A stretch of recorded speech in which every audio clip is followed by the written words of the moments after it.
Welcome to you all. This begins a series of 3 fairly short videos. I think we'll see how it goes.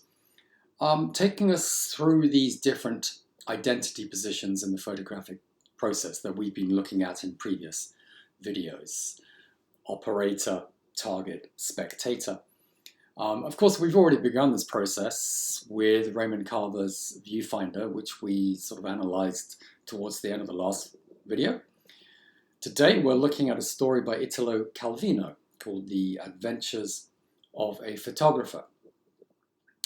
And I suppose as a very general theme, it kind of takes us to the same issue as Viewfinder. We're dealing with a story here which is about the power of photography.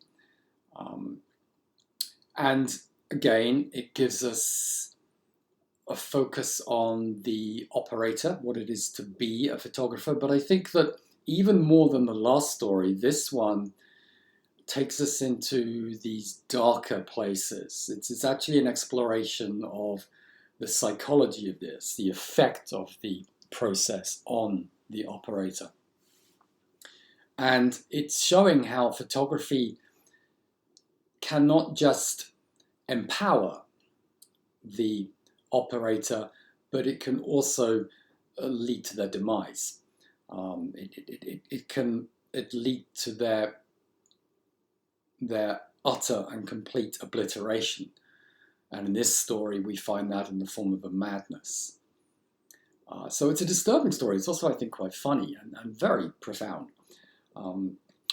Once we have read a story, a novel, whatever, we begin as literature students with setting down as best we can a theme, sketching down what we think the theme is, and I think I've just done that. And then we need to ask ourselves these questions, which I think I was referring to right in the start of this course. How does the characterization communicate this theme? How does the plot communicate the theme? Setting, point of view, style, all these different elements are things that we should now be exploring. And as we do that, the likelihood is that we're going to arrive at a more nuanced and substantive understanding of theme, of what the actual the story is about. So, very much with characterization and plot in mind, we begin this story. Why don't I bring it up for us? So you actually find it attached to the same document as the Carver story. Just zip down to this page. First thing we should note here is point of view. I mean, as literature students, you don't read anything without noticing that right from the start. And then when you've noticed it and figured out what it is, you then need to ask why. This is third-person omniscient narration. Okay, question is why? And I think it's quite significant for this story because it gives us the sense of a frame. And in many ways, this story is about frames within frames within frames, as we'll see as we go through it. And it's one of the ways in which we can contrast this story with the next one we're going to read by John Updike called The Day of the Dying Rabbit, which is written in first person. And there's a reason for that, which is integral to what Updike is doing in that story. But we'll get to that in the next video. So, okay, we've noted the point of view. Now, let's see how the story begins. When spring comes, the city's inhabitants, by the hundreds of thousands, go out on Sundays with leather cases over their shoulders, and they photograph one another. They come back as happy as hunters with bulging game bags. They spend days waiting with sweet anxiety to see the developed pictures, anxiety to which some add the subtle pleasure of alchemistic manipulations in the darkroom, which we've talked about before. And it's only when they have the photos before their eyes that they seem to take tangible possession of the day they spent. Only then that the mountain stream, the movement of the child with his pail, the glint of the sun or wife's legs take on the irrevocability of what has been and can no longer be doubted. Everything else can drown in the unreliable shadow of memory.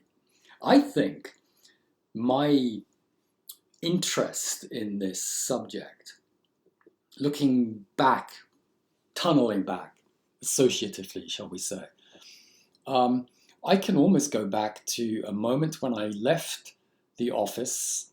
I was working in Bond Street in London, and I used to make my way through Leicester Square sometimes, and it was nighttime, and the Odeon movie theatre was there, and there were lights flashing. I went across, and there were a load of people standing, and there was a woman on the carpet or the stairs of the theatre. It turned out it was Sandra Bullock, and all of them, most of the people behind these barriers, were looking at her like that. In other words, this was the cell phone, and they were taking a photograph of her. I mentioned this anecdotally to my English 100 students when we talk generally about this. It's that moment, I think, for me, when I first saw that phenomenon, and I can't say that it disturbed me, but it certainly surprised me, and I noticed, and I noticed that what an extraordinary way that is for us to experience life, as if through the screen. And yet that's what we do, isn't it? Anything strange happens, you immediately take a photograph of it and then share it. And so this is what Calvino is setting up here. The sense in which our only reliable index now of memory seems to be the image of what happened. Now then, we are introduced to our hero, our protagonist, Antonini Paraghi. Paraghi, you should always explore names and see if they're significant. I did a bit of research. Best I can get in Italian here is neighborhood or of the neighborhood. So I suppose you could say he's like an everyman, an every photographer. Although, of course, Calvino very cleverly tells us he's a non-photographer at the moment, here in paragraph 2. So the labels are coming, all right? The signifiers are being thrown at us. He is a non-photographer. That's significant because he's going to become one shortly. And what we find out about him is that he's feeling a growing isolation. So every week he discovered that the conversations of those who praise the sensitivity of a filter were swelled by the voice of yet another, to whom he had confided until yesterday. Convinced that they were shared, his sarcastic remarks about an activity that seemed to him so unexciting, so lacking in surprises. So we are introduced to an emerging sort of nascent sense of isolation and alienation in our protagonist. And then we're told something very important about him. Professionally, turns out he's a philosopher. But there's more to it than that. Because he is, it seems, of that branch of philosophy that we would call metaphysics, obsessed with the pursuit of unities and foundational proofs. It takes me to Plato, who in at least Western civilization sort of launches us into this metaphysical mindset. Best captured, I think, in his allegory of the cave. I can't remember whether I've referred to this or not in this course, but anyway, even if I have, repetition is a good thing. So sometimes. So here we are. This is his allegory of the cave. You'll find this in the Republic, Plato's Republic, in most editions 514 to 519. And the reason why I bring this into the classroom is because it captures so wonderfully and concisely his philosophy and politics. He imagines as a thought experiment that we're born in a cave and shackled like these poor suckers on the left here, so that the only thing we can ever see is what is displayed in front of us, these flickering images on the rock, which of course are being set up by people who are running the game. And so they're all pointing at the horse, saying, "Oh, look, horse." And Plato's point is that it takes the philosopher using their reason, logos, to break free of these chains so that they can make their way out of the cave and see the true world of forms. And that's what these guys are doing, metaphorically in the sunlight, seeing the true form of a tree. And so it is that Plato will say that if you see a horse, what you're seeing is the mere representation of horseness that obtains in the true world of forms. We're just surrounded by mere imitation. And it also connects to his philosophy, which is tangential to this course, but it's this idea that it takes those special people who can break free of the chains and who have the ability to exercise their minds and use reason. It's them who become the guardians, the elect, the special people who will then run and administer the polis. The polis, of course, is the city-state. Now, to all sorts of extents, this Platonic notion, Neoplatonic notion, is still very powerful in our lives today. Most people critiquing religions would say that most religions run on this idea of a higher world of truth that exists somewhere out there, wherever it may be. So, but that's taking us perhaps further than we need to go here. My point for this story is the idea of an essence, a true form of something beyond its mere appearance to us right now. And that's important for us to grasp the story because Antonino is obsessed with finding that essence. And once he fixes on photography and the photograph, we have all the elements, constituent elements we need to set up his journey into madness.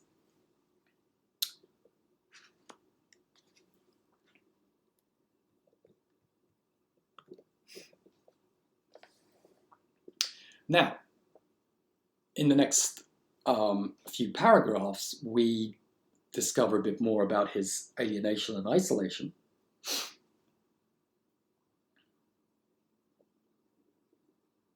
It must be said that his examination of photography to discover the causes of a private dissatisfaction was to a certain extent a trick Antonino played on himself to avoid having to consider another, more evident process that was separating him from his friends.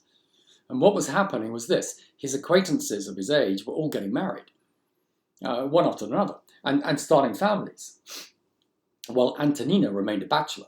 Yet between the two phenomena, there was undoubtedly a connection, inasmuch as the passion for the lens often develops in a natural, virtually physiological way as a secondary effect of fatherhood.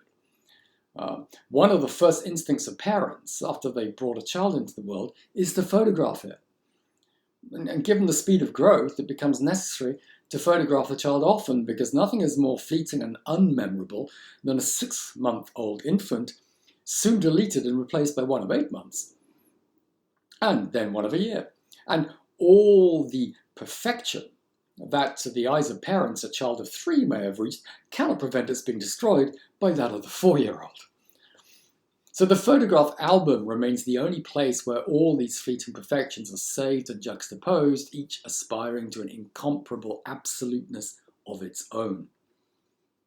In the passion of new parents for framing their offspring, in the sights to reduce them to the immobility of black and white or a full-color slide, the non-photographer and non-procreator Antonino saw chiefly a phase in the race towards madness, lurking in that black instrument. So this is, I think, a lovely way in which Calvino is metaphorically suggesting that the replication process inherent or integral to photography metaphorically represents the reproductive process of human beings as they reproduce reiterations of their forms in having children. We also have a playful kind of development of the signifier here, because Antonino is not just non-photographer, but he's also non-procreator. This establishes his status and signifier as a bachelor. And what we find at the bottom of this page is not just that he's a bachelor, but that he is, in his community, the only surviving bachelor. And now his isolation is more profound here.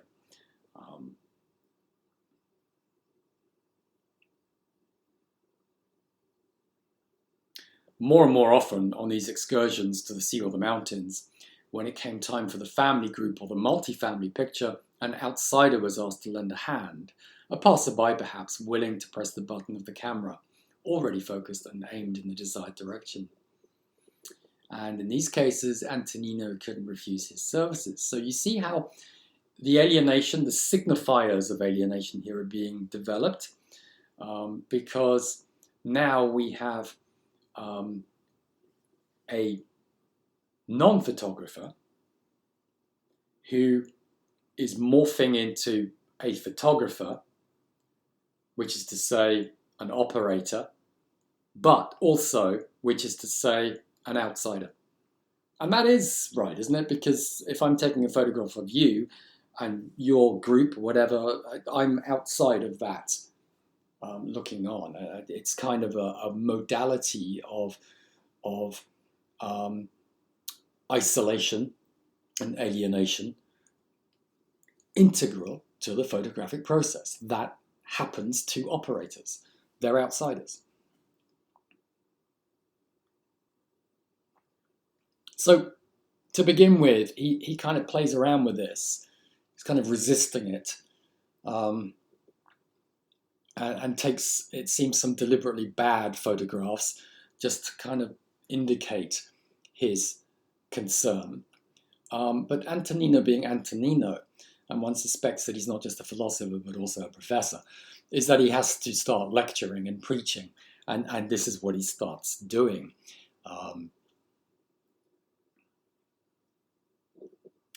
Halfway down here on this page 179, here he is preaching. Because once you've begun, he says, there's no reason why you should stop. The line between the reality that is photographed because it seems beautiful to us and the reality that seems beautiful because it has been photographed is very narrow. If you take a picture of Pierluca because he's building a sandcastle, there's no reason not to take his picture while he's crying because the castle has collapsed. And then, while the nurse consoles him by helping him find a seashell in the sand. The minute you start saying something, oh, how beautiful, we must photograph it, you're already close to the view of the person who thinks that everything that is not photographed is lost.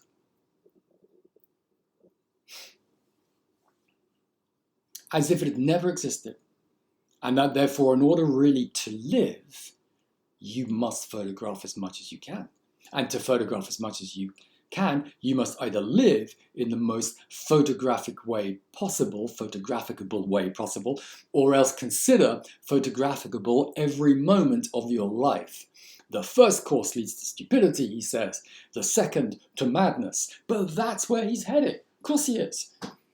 What he's doing here is applying the logic of the metaphysical lens, if you like, as a philosopher, to this process, and the result is absurd. It's funny, it's clever, but it's absurd if he actually is going to start living in a way that he's pronouncing here. So he says, for the person who wants to capture everything that passes before his eyes, even if nobody is listening to anymore, the only coherent way to act is to snap at least one picture a minute. So he's being bellicose and difficult and belligerent here, even as he is foreshadowing his own demise.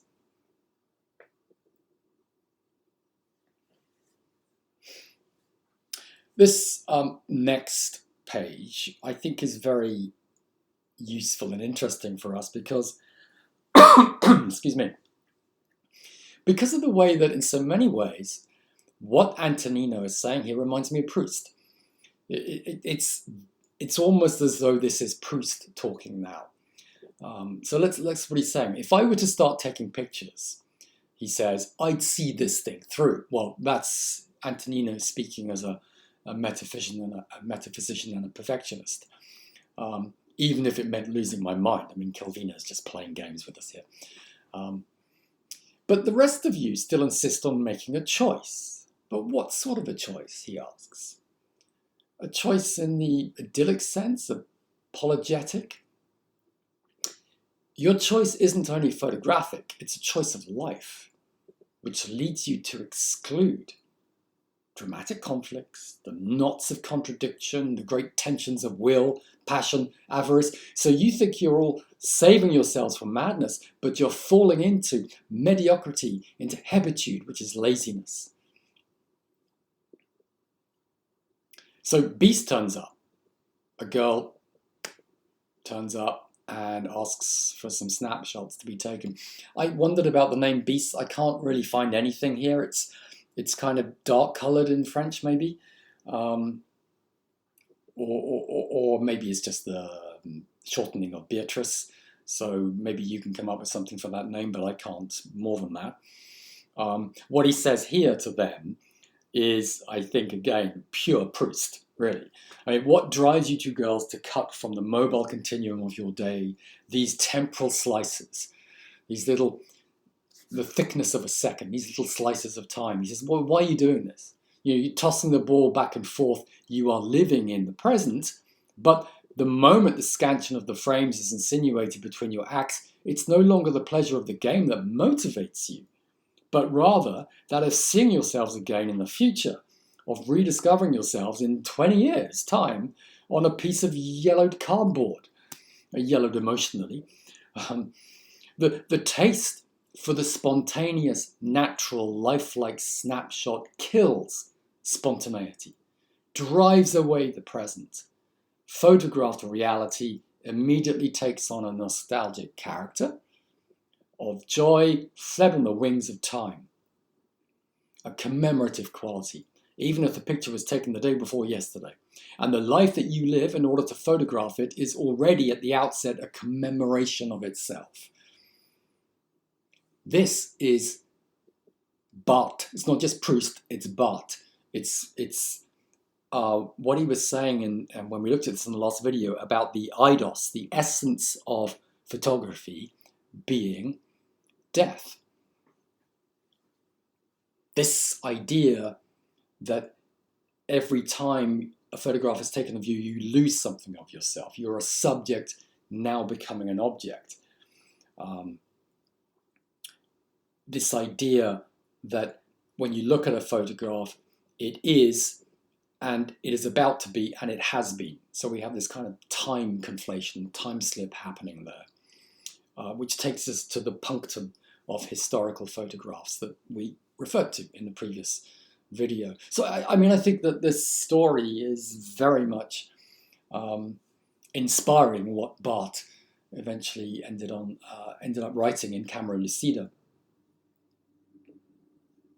So, okay, but what's happened here is that Antonino has himself been captured by this phenomenon. His fate is sealed.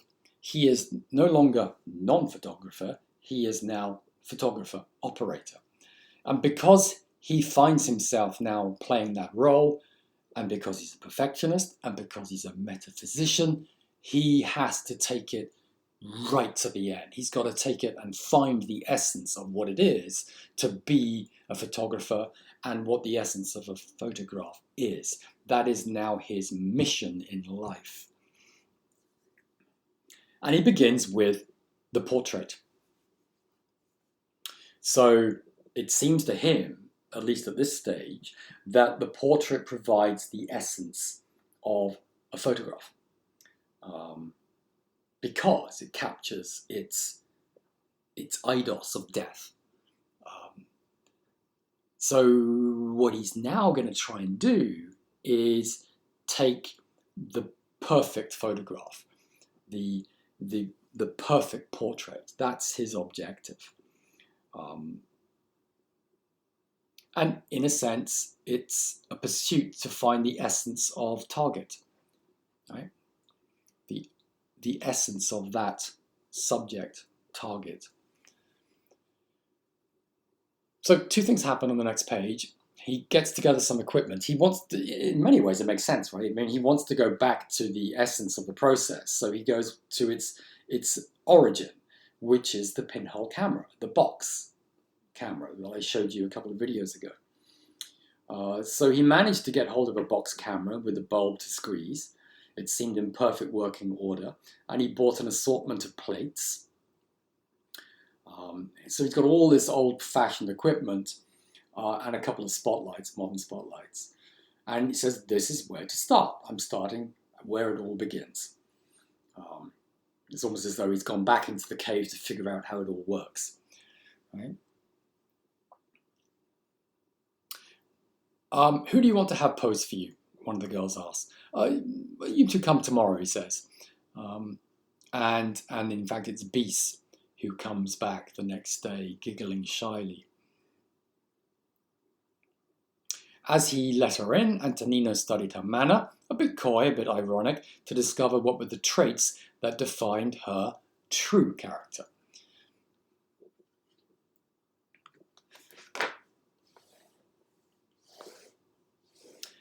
And now he's getting her to pose. To Antonino, it was as if he'd never seen Beast before. She had a docility and a somewhat heavy way of lowering her eyelids, of stretching her neck forward, that promised something hidden, as her smile seemed to hide behind the very act of smiling. Again, it's this obsession with finding something behind. Yeah? And now he's getting her to pose in different ways. There were many possible photographs of Beast, and many Beasts is impossible to photograph, but what he was seeking was the unique photograph that would contain both the former and the latter. But he's getting frustrated. I can't get you. There he is, with his hood on behind the plates. I can't get you anymore. I can't manage to get you.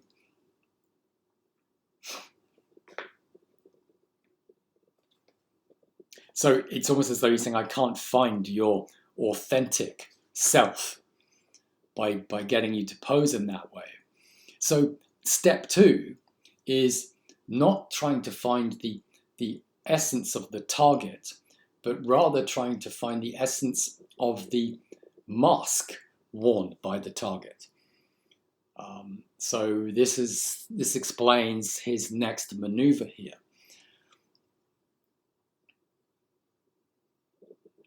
Halfway down 182, he was going about it all wrong. That expression, that accent, that secret he seemed on the very point of capturing in her face was something that drew him into the quicksands of moods, humours, and psychology. He too was one of those who pursue life as it flees, a hunter of the unattainable, like the takers of snapshots. So he had to follow the opposite path. Aim at a portrait completely on the surface, evident, unequivocal, that did not elude or escape conventional appearance, the stereotype, the mask. The mask, being first of all a social historical product, contains more truth than any image claiming to be true. It bears a quantity of meanings that will gradually be revealed. Okay. Wasn't this precisely Antonio's intention in setting up this fair booth of a studio? So now he's going to do this differently. He observed Beast. He should start with the exterior elements of appearance, in her way of dressing and fixing herself up. So he's focusing now on the mask of the appearance.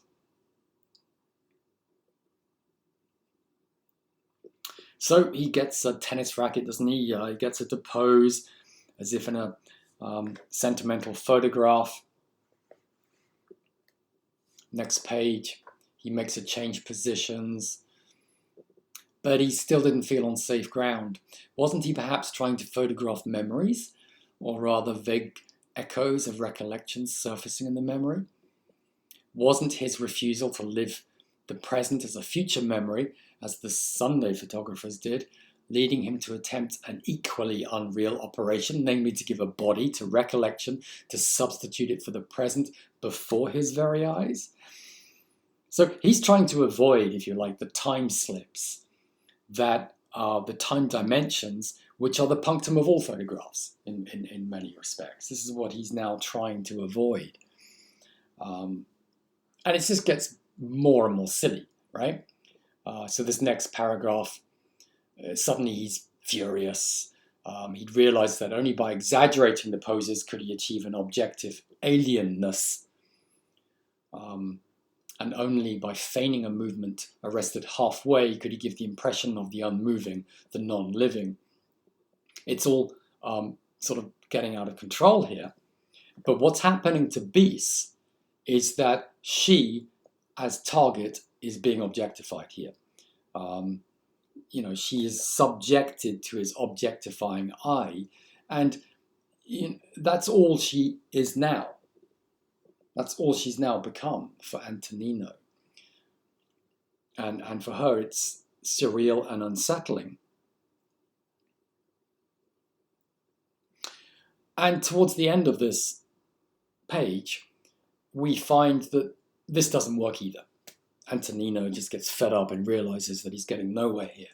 And that what he needs to do is not find the essence of the target, or the essence of the target because of the mask, or the essence of the masked target. Rather, what he needs to do is find the essence of the woman in front of him. He needs to get behind the mask, behind the photograph, into the essence of who she really is. Okay, so that is now, if you like, his third attempt, which takes us on to the next page. And we can see that this happens as a disrobing, so that he begins to unbutton her dress, slip it down over his shoulders, and it's actually Beis who drops it and becomes naked and appears before him now, utterly naked, as if essence of woman. And finally, he seems satisfied. If you like, there is that apotheosis or final moment of objectification. He's got her naked in front of him. He'd run out of plates. This is towards the bottom of the page. He was pleased. Beis was before him naked, as if waiting. Now you can dress, he said, euphoric, but already in a hurry. Let's go out. So she has no other function for him, whether it be erotic or sensual or loving, romantic or anything. That's it. That's it. He's got her. Doesn't need her for anything else. That's all she needs to be for him. And that's why he says, you can get dressed, let's go. And she looks at him bewildered, and he says, well, I've got you now. And she bursts into tears. And for Antonino, crazed man that he now is, this is love. He'd fallen in love with her that same day, and they started living together. And he bought the most modern cameras, telescopic lenses, installed a darkroom. And he started photographing her when she was asleep at night, and she would wake up annoyed. And so you can start to see his madness taking form here. In his darkroom, strung with films and proofs, Beis peered from every frame, in every attitude, every angle, every guise. Beis posed or caught unaware. And his friends, of course, can't understand it. What's this obsession with Beis? Can't you photograph anything else? And he says it isn't just a matter of Beis, it's a question of method. Whatever person you decide to photograph, or whatever thing, you must go on photographing it always, exclusively, at every hour of the day and night. Photography has a meaning only if it exhausts all possible images. He's looking for that true horse, true natural form of horse. Just as Plato writes about, he's looking for that true natural form of photograph.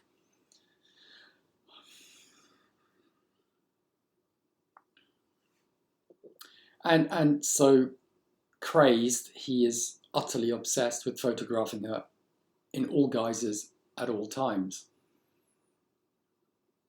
It was an invisible beast that he wanted to possess, a beast absolutely alone, a beast whose presence presupposed the absence of him and everyone else.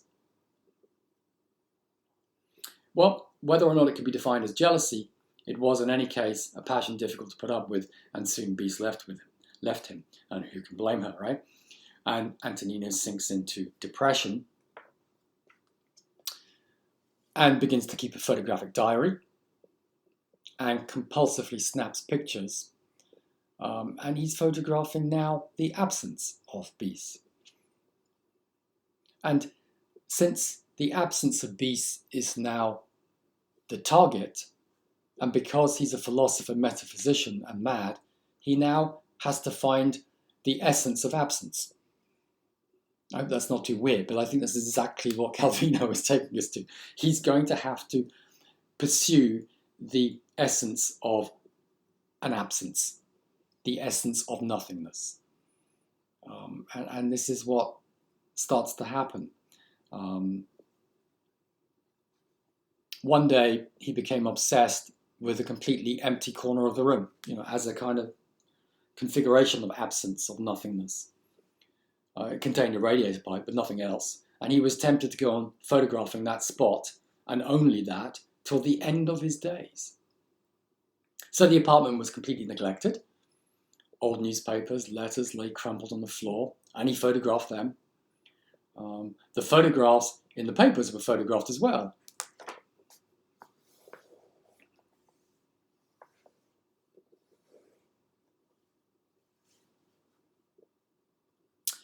Then, halfway down, he starts to tear up the photographs with Beast or without Beast that he accumulated during the months of his passion, ripping to pieces the strips of proofs hung on the walls.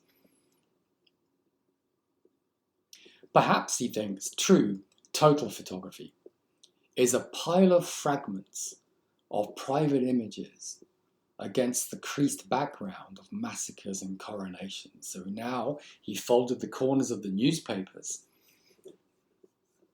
into a huge bundle to be thrown into the trash. But first, he wanted to photograph it. And he arranged the edges so that you could clearly see two halves of photographs from different newspapers that in the bundle happened by chance to fit together. In fact, he reopened the package a little so that a bit of shiny pasteboard would stick out. He turned on a spotlight. He wanted it to be possible to recognize in his photograph the half-crumpled and torn images, and at the same time to feel their unreality. And to get all this into one photograph, he had to acquire an extraordinary technical skill. But only then would Antonino quit taking pictures, having exhausted every possibility.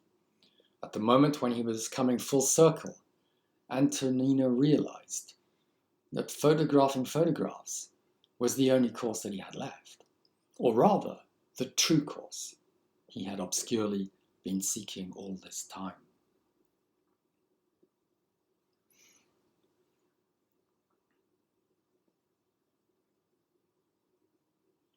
Yeah, so essence here resides beyond any particular frame or context. It's this idea of a box within a box within a box within a box, frame within a frame within a frame, photograph within, all the way down, and down to where? Because unfortunately for Antonino, he can't lose this idea that there must be a ground, there must be an origin, a true essence. So Antonino shifts, we can say, in the story